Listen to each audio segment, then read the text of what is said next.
Dude, I went to the theater and saw 50 Shades Free. Whole theater smelled like fish heads. The best way to bet the NFL is win totals. In this win projection series, you'll get to see the logic behind Big Ryan the Fat Guy's win total projections and how you can win whatever contest you decide to enter for the 2018 NFL season. In 2017, the Philadelphia Eagles won 13 games in the regular season, and I can't remember, did they win the Super Bowl this year? Certainly fucking did. Them Eagles, talk about it. This is the part where I talk and you listen. Yeah, they went 13-3. I'm surprised as anybody. I just really wasn't sure this was going to happen. I didn't think Carson Wentz would be so good, and I didn't think Nick Foles would be almost as good in replacement of him. It was a historic season for the Eagles, their first Super Bowl win. They were excellent during the regular season, and they were excellent in the postseason. And it looks like their roster is as strong as can be. And at head coach, they have Doug Peterson, who's gone 20-12 in his career so far for a 63% win percentage. Former quarterback himself, kind of learned the ropes underneath Andy Reid, got poached by the Eagles, and they haven't looked back ever since. It's amazing what an Andy Reid-led team can do with some clock management. I like how they won a Super Bowl. Pretty much everyone that's worked under him except for him. It happens. At offensive coordinator, they have Mike Groh. Wide receiver coach for Alabama, and I believe the Bears. He's a former quarterback for, I think, Virginia Cavaliers, if I'm not mistaken. Mike Groh, I don't know too much about him, but he's recently been promoted because Frank Reich got taken by the Indianapolis Colts as their new head coach. And maybe my favorite handshake of all time between coaches. At defensive coordinator, they have Jim Schwartz. Now, Jim Schwartz, I didn't think he was very good as a head coach for the Detroit Lions, but I think he's been absolutely excellent as a defensive coordinator for the Philadelphia Eagles. Jim Schwartz is a premier defensive coordinator, and he looks to expand on his tremendous season last year with the current Eagles roster. Now let's go over notable player additions and subtractions, and the first one is kind of a question mark to both of us. They added former Redskins halfback or running back Matt Jones. Yeah, Matt Jones, who, I remember when he came into the league, we're like, oh yeah, this is going to be a fantasy guy. And then he kept fumbling, and then he lost all the trust of his coaching staff, and then he lost his job. Then he got, I believe, released, and he bounced around team to team to team. Now, I can't believe they signed him to a 2-year deal. Considering the depth they kind of have at running back, I'd be surprised if Matt Jones sticks around. At wide receiver, they had Mike Wallace as well as Pittsburgh cast-off Marcus Whedon. Pittsburgh and Chicago cast off Marcus Whedon. Another guy who you see in preseason and go, oh man, this guy's going to be a good fantasy player, and it never seems to work out. And I believe the name is Mike Wallace. The deep threat himself, he still seems to churn out good years. I remember when he had kind of those prima donna years where he wanted to get paid all that money, and then Miami forked over the dough, and they didn't sign Jake Long.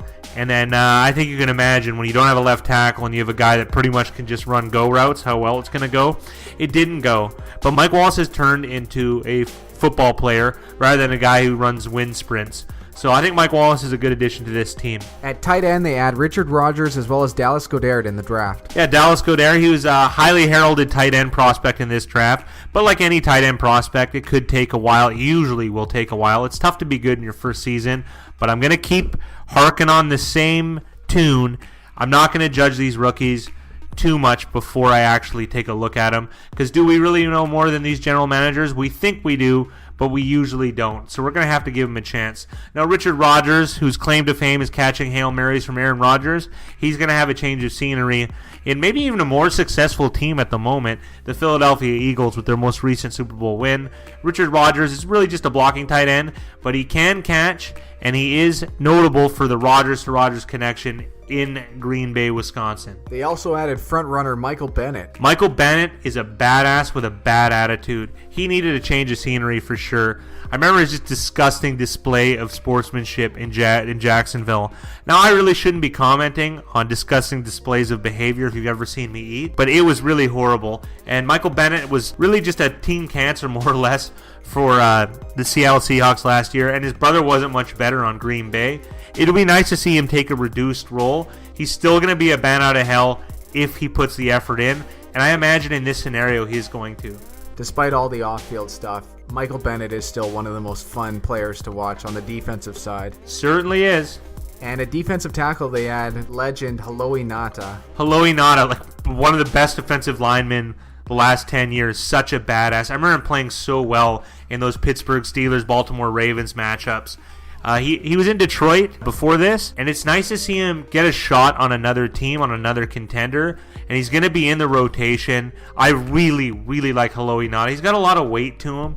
This is just, it's just a star-studded line. I mean, a lot of these guys are kind of at the end of their ropes, but it'll be exciting to see them all in the field at the same time. It's almost like a Madden dream team. As Mighty Joe John the Black Blonde would say, Haloi Ngata is thick cut. What, like his abs? At linebacker, they add Corey Nelson as well as Paul Warlow, who's already tore his ACL and he's done for the year. Yeah, okay, we can gloss over that. For players that they've lost, let's start at running back with LeGarrette Blount. LeGarrette Blount. He's going to follow Matt Patricia to Detroit, and they traded for Jay Ajayi, so it was kind of the town wasn't big enough for the both of them, let's say. And Ajayi, despite having a really good rookie season, was having a really difficult second year. Wasn't sure how he was going to pan out in Philadelphia, and it seemed to have panned out well. I mean, they won the Super Bowl. He had a couple strong rushing games behind a really tough offensive line. So it's kind of maybe better that he's left. At wide receiver, they got rid of Torrey Smith. Torrey Smith, who was such a great deep threat for Joe Flacco and the Baltimore Ravens, and then got a big contract in San Francisco and didn't really work out. Then he got on a cheap deal in Philadelphia and didn't really produce too much. I remember he was sick a couple games, but I'm not going to give him, any leeway for that. I believe he's with the Panthers now. Good for Torrey Smith, but I actually prefer Mike Wallace. Oddly enough, I don't know, it's weird to say that aloud, but I'd prefer Mike Wallace. At tight end, they lost two guys who've been playing quite a bit for them, and that's Brent Selleck and Trey Burton. Trey Burton, immortalized for the Philly special, the end of the first half in the Super Bowl. He's a pretty versatile tight end. He's going to head to Chicago. He's a decent player. It's hard to keep two tight ends of that caliber on one team, and that's why one had to go, more or less. And they lost a staple on the defensive line in Vinny Curry. Yeah, Vinny Curry, I believe, went to Tampa Bay. This is going to hurt them, but we've just mentioned some of the additions they had on the line. So how much could it really hurt them? You're going to lose one guy, but instead you're going to get to rotate with two or three. And at linebacker, they lost two players in Michael Kendricks and Najee Good. Now, Michael Kendricks, who I've always liked, has ended up with the Browns, so you can imagine how good he's probably going to play. And Najee Good, I'm not really sure how much that's going to affect them. At cornerback, they lost Daryl Worley as well as Patrick Robinson. Daryl Worley being caught drunk in Philadelphia. I think he was involved in a trade with Torrey Smith. I'm not quite sure, but he did come from the Panthers to the Eagles for a very, very brief stint, and now they don't have him anymore. Now, Patrick Robinson exceeded expectations playing cornerback for the Eagles last year, and I believe he's on a deal with the Saints for pretty big money, so it's really tough to keep players around on those big deals. That's why the Eagles are, as much as I don't want to say this, Howie Roseman figured out how to kind of beat the cap system. They go light and young at the cornerback position, so they don't have to pay him much, because when you have to pay a cornerback, it's big bucks for any team. Big bucks, and they also lost punter Donnie Jones to retirement. Well, it happened. He got the ring. Now it's time to try and attempt some sort of lame podcast like what we're doing, or get in the broadcast booth if you can. You'd call this a podcast? I don't know. What is it? It's lame, that's for sure. Let's move on to the roster. Quarterback, Carson Wentz. If he's healthy, he's going to play, but they do have a Super Bowl winning backup in Nick Foles. Yeah, it's hard not to be excited about this pair. I mean, if one goes down, you're confident the other one can play. I mean, are they both going to play as well as they did last year? It's doubtful at best. I mean, Carson Wentz was having an MVP caliber season, and Nick Foles had an MVP caliber postseason. They're fantastic quarterbacks. Not the best in the league, but they're pretty damn good. It shows how much difference a coach makes in this league. Certainly does. And bold prediction, both guys get hurt, and Joe Callahan takes them to the Super Bowl this year. Joe, don't call me Randy Callahan. Now, wouldn't that be an excellent storyline? What, Randy Callahan? At running back, they got everybody. They got Jay Ajayi, Corey Clement, Darren Sproles, Donnell Pumphrey, Wendell Smallwood, Matt Jones, and whoever else. I'm sure there's 4 or 5 more, but all these guys can play. Now, Donnell Pumphrey, he was a draft pick who I believe has the most yards ever in collegiate football, but he did that at like $160. So it's going to be really hard for him to make the team, to be perfectly honest. We made a video that no one cares about Wendell Smallwood. Now, he had a shot at taking the reins of the backfield in Philadelphia, but he got injured at the most inopportune time in between injuries to other players. Darren Sproles, now I thought he'd retire after this because he had a horrific injury in early of last season. I guess he's back as well. And Matt Jones, another guy, I don't know how they're going to fit all of them in here. The only guys I'm very, very confident that are going to be playing a lot this year are Jay Ajayi and Corey Clement. This all depends on injury status, of course. Corey Clement, of course, known for his heroics in the Super Bowl and his questionable touchdown, which did stand. On to wide receiver, where they still have Alshon Jeffrey and Nelson Aguilar. They've added Mike Wallace. They have Mac Hollins, Marquise Whedon, and then a bunch of other guys. Marquise is a car. Marquise is a person. Well, they have Marquise Wilson. I'm not in love with this group or anything. Nelson Aguilar turned out a pretty good year. I mean, he was almost like a roster bubble candidate not that long ago, and then he played insanely well. He played not insanely well. He played very well. He's definitely a staple on this team. He's definitely a starter. Alshon Jeffrey had some big moments. Another guy who had so much potential in Chicago and it didn't pan out. And then you kind of wondered, is he actually going to play well in Philadelphia?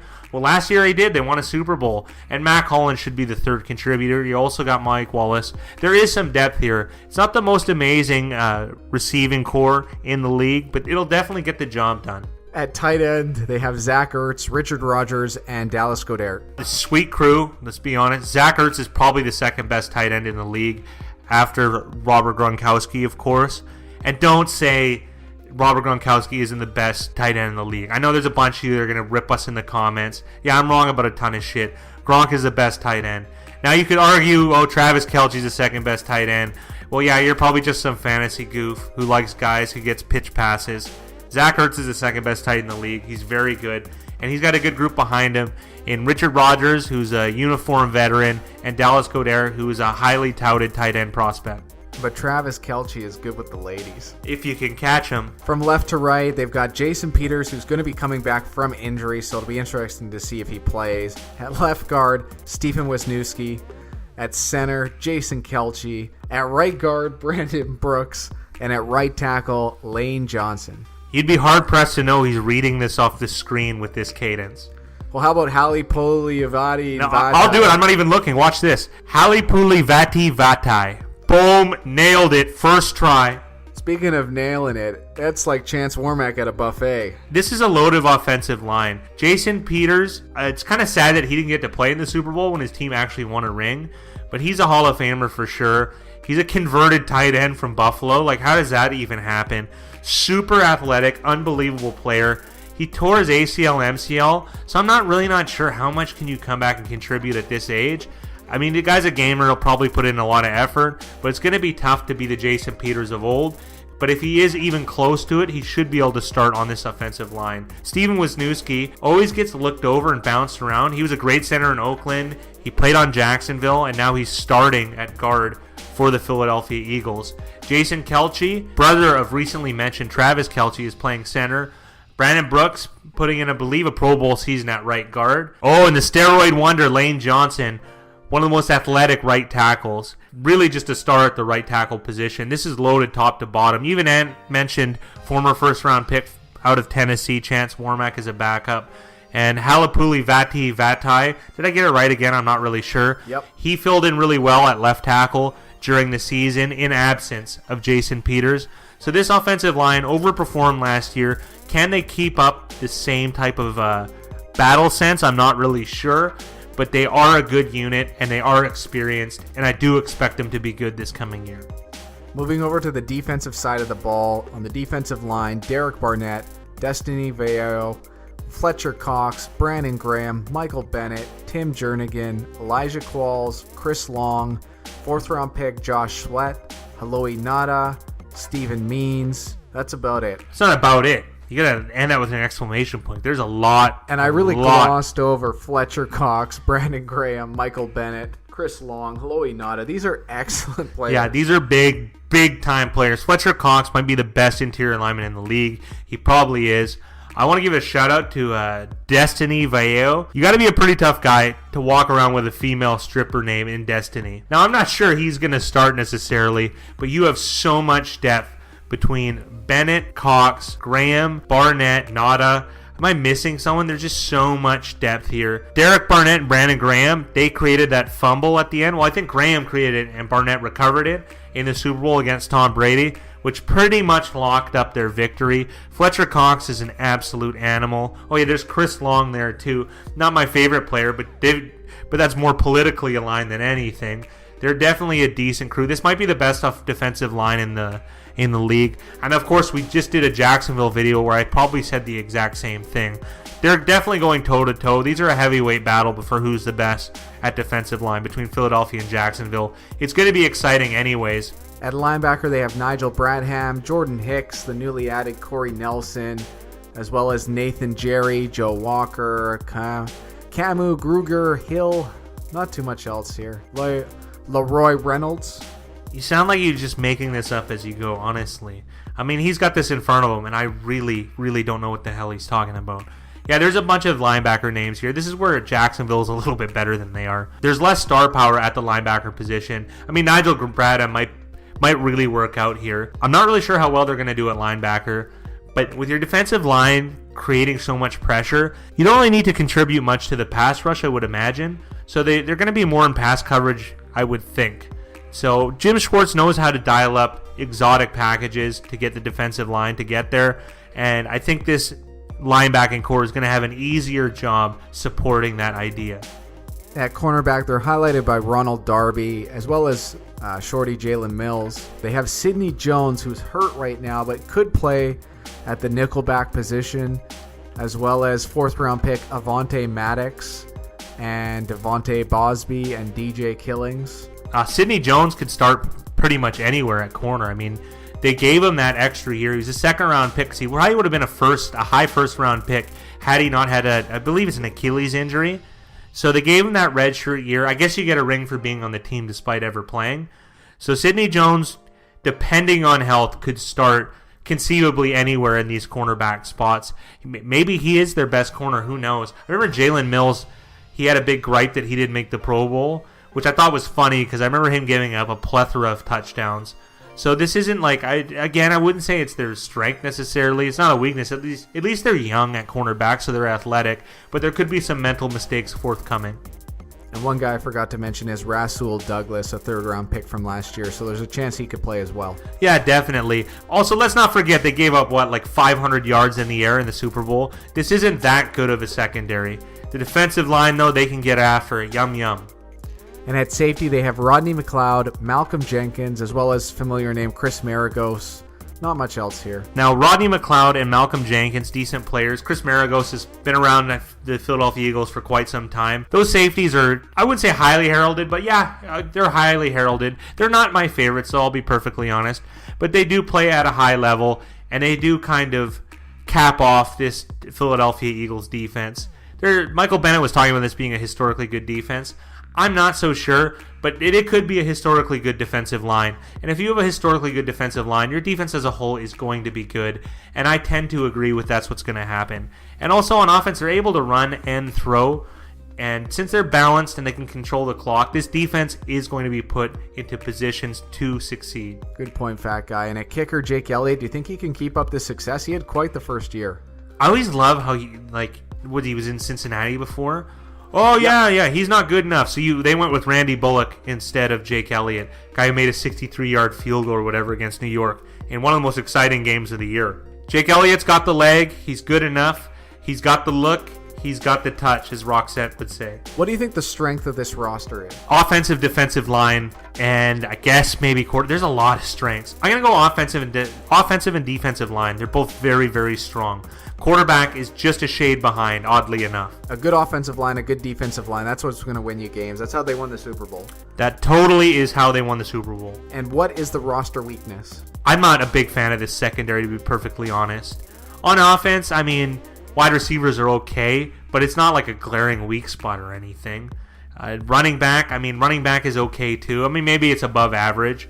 But the secondary I'm not a big fan of, to be perfectly honest. So for an over-under, after a Super Bowl win, it's 10.5 games for the Eagles. We have them this year going into the season as a B-grade team, winning 10.27 games, so slightly under. But Fat Guy, is this a bet that we would make? More than likely, no. I mean, it's a tiny bit under, but if you've noticed, we've no bet in a lot of these situations, and I would no bet in this one.